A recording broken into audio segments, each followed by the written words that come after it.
Hello everyone, welcome to my YouTube channel Sky English Corner. हम सीख रहे हैं प्रेजेंट इंडेफिनिट टेंस और आज हम सीखने वाले हैं पजेसिव केस का प्रयोग करना।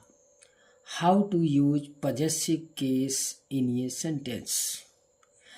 लेकिन ये सीखने से पहले आइए हम जान लेते हैं, एक बार दोबारा से रिवाइज कर लेते हैं प्रेजेंट इंडेफिनिट टेंस के नियमों को।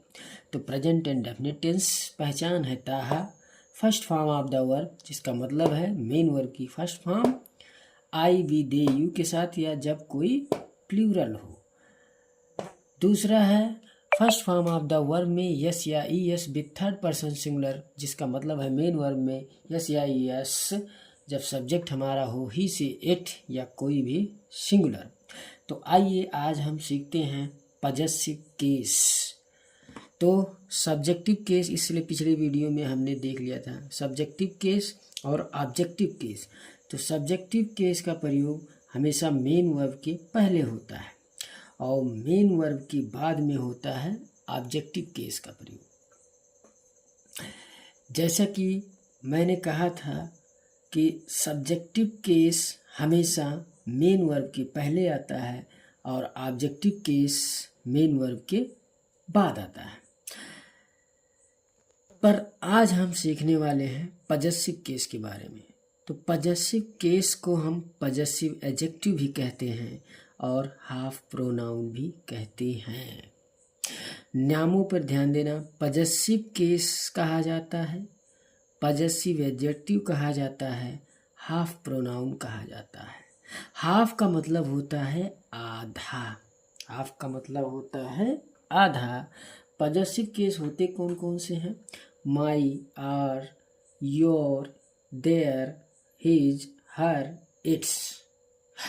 हाफ का मतलब ये है आधा, इसे चाहिए पूरा होने के लिए कोई न कोई सहारा, और जब इसको मिल जाएगा सहारा तो ये इधर भी आ सकता है और ये इधर भी जा सकता है, यानी कि ये सब्जेक्ट भी बन सकता है और ऑब्जेक्ट भी बन सकता है। दोबारा समझिए, ये होता है हाफ प्रोनाउन, ये है अधूरा, अकेले इसकी कोई वैल्यू नहीं, कोई वजूद नहीं। जब इसके साथ कोई शब्द जुड़ता है तो ये बन जाता है सब्जेक्ट भी और चाहे तो बन जाए ऑब्जेक्ट भी। माई का मतलब होता है मेरा। जैसे कि अगर आपको कहना हो माई ब्रदर मेरा भाई, आर ब्रदर हमारा भाई, योर ब्रदर तुम्हारा भाई, देयर ब्रदर उनके भाई, हिज ब्रदर उसका भाई, हर ब्रदर उसका भाई, इट्स ये निर्जीव के लिए यूज होता है। इसको हम एक अलग से वीडियो में देखेंगे। तो चलिए आइए शुरू करते हैं हिंदी एग्जाम्पल के साथ। जैसे पहला है मेरा भाई तुम्हें जानता है। तो इसमें मेरा भाई दोनों मिलके बनेंगे सब्जेक्ट। कौन जानता है तुम्हें? मेरा भाई। अगर मैं भाई को हटा दूं तो मेरा का कोई वजूद बनेगा? देखिए अब पढ़िए सेंटेंस को, मेरा तुम्हें जानता है अजीब लग रहा है ना? तो यानी कि जो पजेसिव केस होता है उसको चाहिए होता है एक सहारा। तो मेरा भाई तुम्हें जानता है तो क्या होगा? My brother, my brother. Subject हमने लिख लिया है, अब हमको जाना है मेन वर्ब में। मेन वर्ब है हमारा जानना, जिसकी अंग्रेजी होती है नो, जो कि आपको पता है। अब बात करते हैं कि नो में यस या ई एस लगेगा, ये बात डिसाइड कौन करेगा? माई जब अधूरा है तो माई तो डिसाइड नहीं कर सकता, इसलिए माई के बाद आने वाला शब्द डिसाइड करेगा कि नो में यस लगेगा या नहीं। तो ब्रदर अगर सिंगुलर है तो नो में लगा दो यस। तुम्हें जानता है, तो अब मेन वर्ब के बाद में चाहिए ऑब्जेक्ट। किसे जानता है? तुम्हें जानता है। तो ऑब्जेक्ट चाहिए, तो ऑब्जेक्ट के लिए हमें चाहिए यू का ऑब्जेक्टिव केस यू ही होता है। तो हम क्या लिखेंगे? यू लिख देंगे। प्यारे व्यूअर्स ध्यान से देखना, यहाँ माई आया है सब्जेक्ट बन के, माई ब्रदर क्या बन के आया है? सब्जेक्ट बन के। अगले सेंटेंस में चलते हैं। सब्जेक्ट है हमारा मैं, मेन वर्ब पे चलते हैं सब्जेक्ट के बाद में, जो कि है जानना, जिसकी अंग्रेजी होती है नो। तो अब जो बच गया है, क्या बचा है? तुम्हारे भाई। किसको जानता है? तुम्हारे भाई को। तो ये दोनों के दोनों एक ही शब्द होते हैं। अगर मैं थोड़ी देर के लिए मोल लूँ तो क्या होगा? मैं तुम्हारे को जानता हूँ। सुनने में तो चल जाएगा हिंदी में, पर वाक्य सही नहीं है। हमेशा ध्यान रखना कि जब पॉजेसिव केस होते हैं वो अकेले कुछ नहीं कर पाते, उनके साथ कोई ना कोई शब्द जरूर होता है। तो तुम्हारे के साथ जुड़ा है भाई, तो क्या हो जाएगा? Your brother, your brother. तो हमारा सब्जेक्ट बना I know your brother, my brother knows you. यहाँ बना है सब्जेक्ट और यहाँ बना पॉजेसिव केस ऑब्जेक्ट। तो हमने यही कहा है आपसे कि पॉजेसिव केस होता है आधा अधूरा, और जब मिल जाए इसको कोई शब्द तो चाहे ये इधर चलक जाए, चाहे इधर चला जाए, चाहे इधर सरक जाए, चाहे इधर सरक जाए, यानी सब्जेक्ट भी बन सकता है और ऑब्जेक्ट भी बन सकता है। चले आइए अगले सेंटेंस में देखते हैं।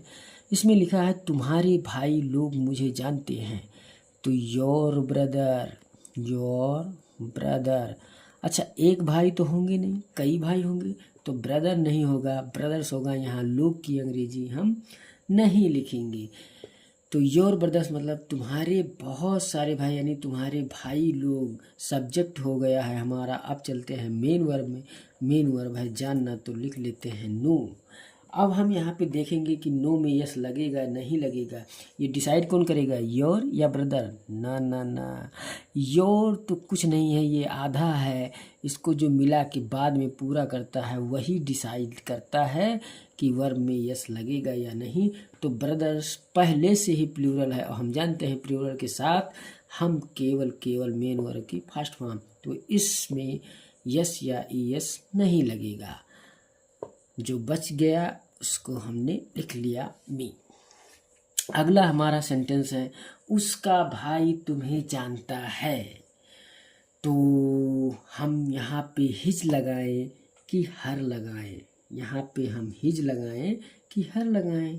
मान लो अगर वो लड़का है तो हम कहेंगे उसका भाई तुम्हें जानता है। अगर वो लड़की हुई तो तब भी तो यही कहेंगे उसका भाई तुम्हें जानता है। तो जब हमको जेंडर का पता ही नहीं तो हम लिख लेते हैं, हम तो लिख लेंगे हिज ब्रदर। हम क्या लिख लेंगे? His brother. चाहे लिख दूँ हर ब्रदर।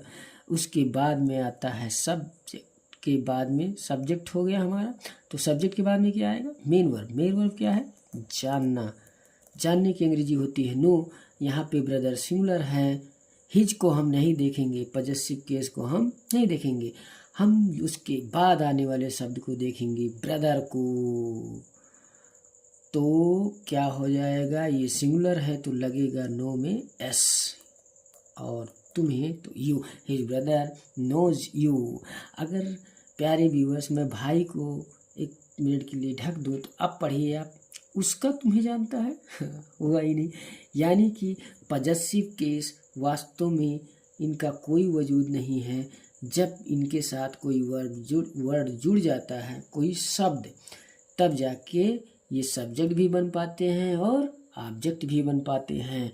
अगला सेंटेंस, मेरे दोस्त लोग SMT DDIC में अंग्रेजी सीखते हैं। आइए इस सेंटेंस को बड़े ही आराम से बनाएं। मेरे दोस्त लोग हैं तो माई फ्रेंड, माई फ्रेंड। एक से ज़्यादा दोस्त हैं तो फ्रेंड्स हो गया, मेरे दोस्त लोग। सब्जेक्ट तो हो गया हमारा, सब्जेक्ट के तुरंत बाद कहाँ जाना? मेन वर्ब हमारा है लर्न। क्या होगा? लर्न। फ्रेंड पहले से ही प्लूरल है तो लर्न में यस या ईएस नहीं लगेगा। अब हमारे पास दो शब्द बचे हैं, अंग्रेजी और SMT DDIC।